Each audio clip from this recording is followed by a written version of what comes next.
Today's speed round is brought to you by Verizon and the Verizon 5G speed round draft props edition. Chris, let's get right to it. Prop bets, and there are plenty of them that are available. It's a separate cottage industry of the legalized gambling, not just on the results of the games, results on the draft as well. Trey Lance, the over-under for his draft position, 6.5. Before is a minus 230 favorite. Bet 230 to win 100. You've got him after. I've got him after. If it's before, it's either the Falcons at 4 or someone trading up with the Dolphins at 6. Right. That's the only way it happens, right? Or the 49ers. Or the 49ers right. at 3. Right. They're taking Justin Fields. Yeah, I mean, I'm going to go with the over here. I think it's after 6.5. I think, in my heart of hearts, my thoughts. I think the 49ers go Mac Jones.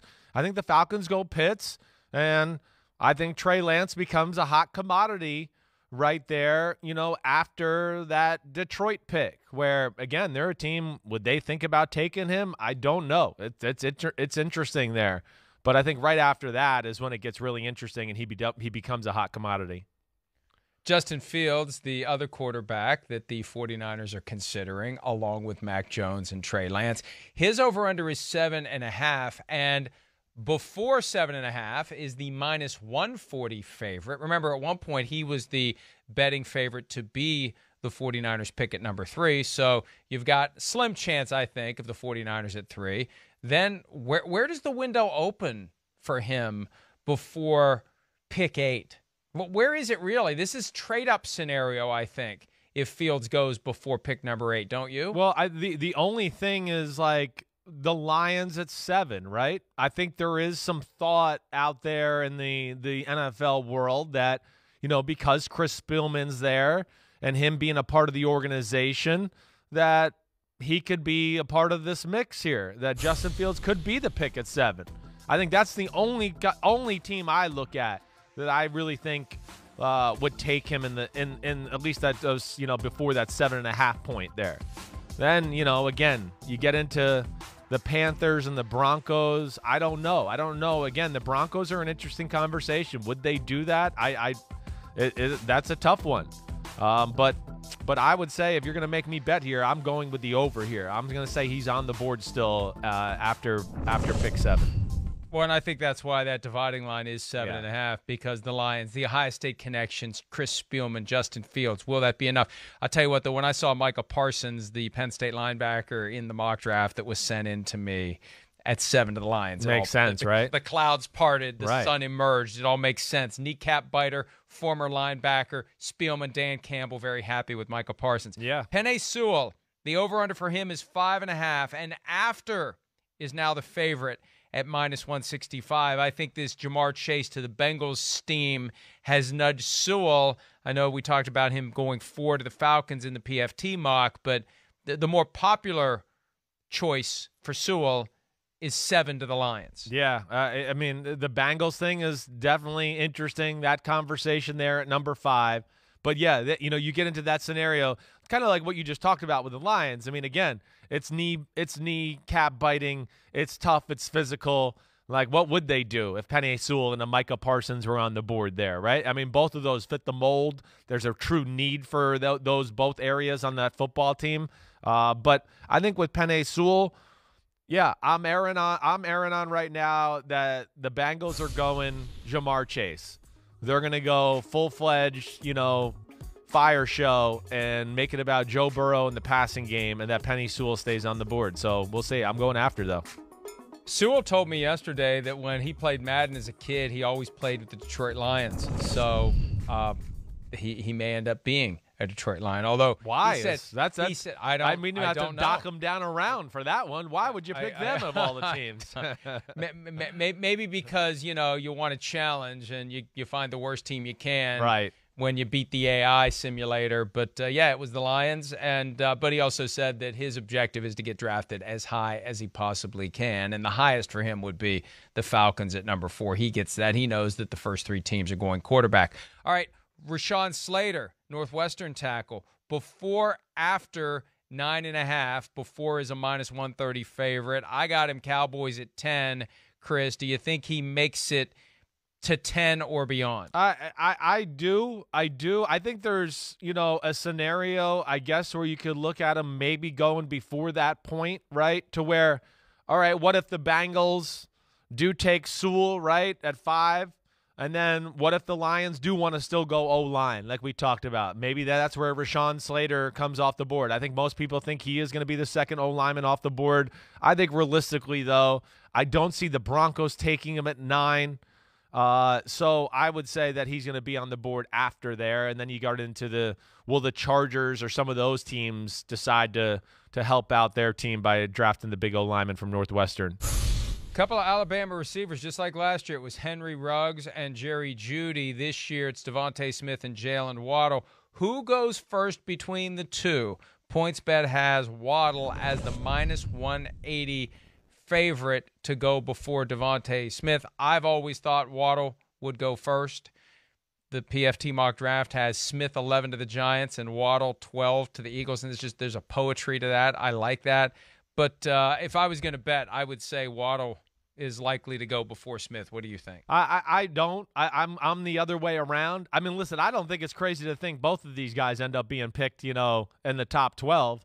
You could see Chase, Waddle, Devontae Smith all off the board. I think that's real. Devontae Smith, to me, is a notch better than Jalen Waddle. But, again, I know that that's not like 100% across the board. There's a lot of people in the league that I think have your thought that, that Jalen Waddle, they like him better than Devontae Smith. So I'm going to go with Smith.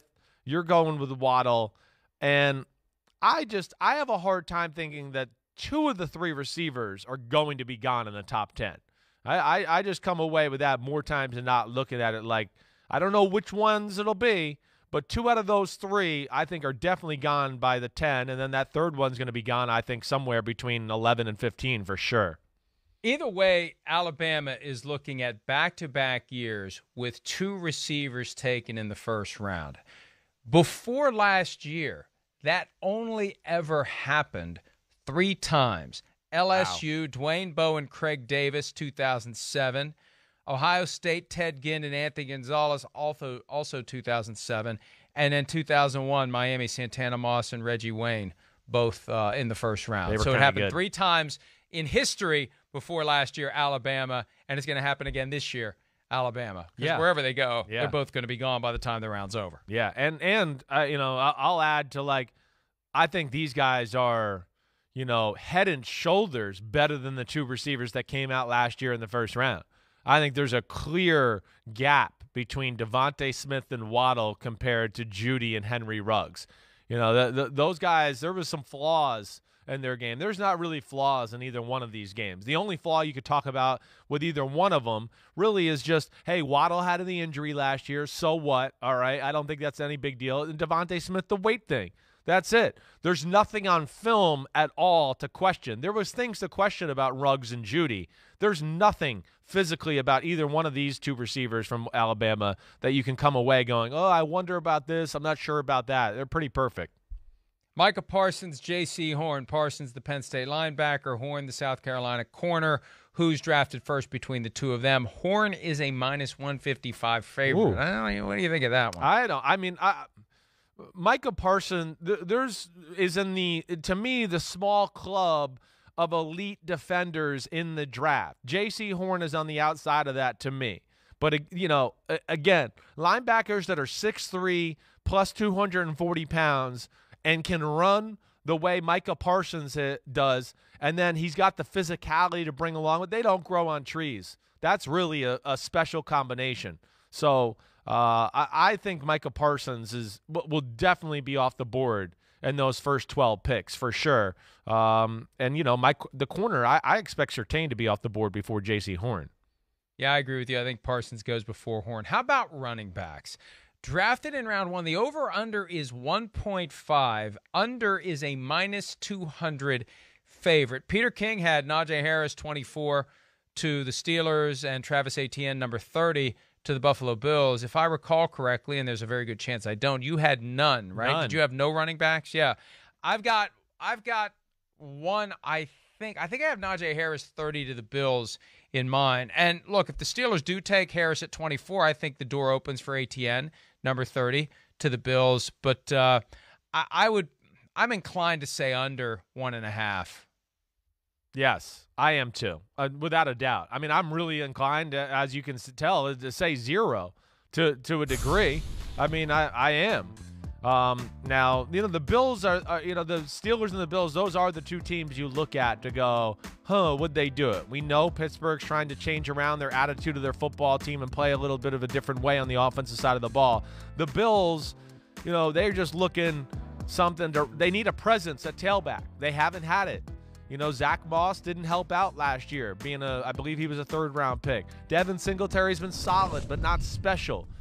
So I could see them, if maybe their board doesn't line up. I would expect Buffalo to be really thinking edge pass rusher. That was an issue for them last year. They need somebody that can come off the edge. But for them, if they did go running back, I'd rather it be Etienne to Buffalo, just because, hey, we know they're gonna be in the shotgun and they're gonna try to throw the football, and Etienne is more of a space guy, in my opinion, than a Najee Harris, and he can capitalize on more yards there to be had. That's where I would favor him.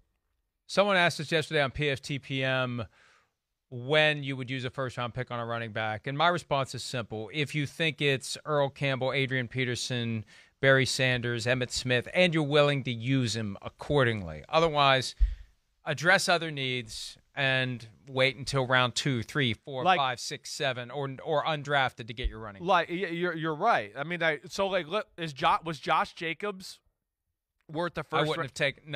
No, you wouldn't have. Okay, I mean I know it's an interesting conversation, and I do think there's years where hey, a team really is their biggest need is that position. And there is a player that's worthy of that conversation there to be picked in the 20s at running backs where, okay, I can understand it. The Raiders situation, I can understand it. They had this O-line. They were trying to play that style of football. But, yeah, I'm with you. I'd probably err on not taking one either.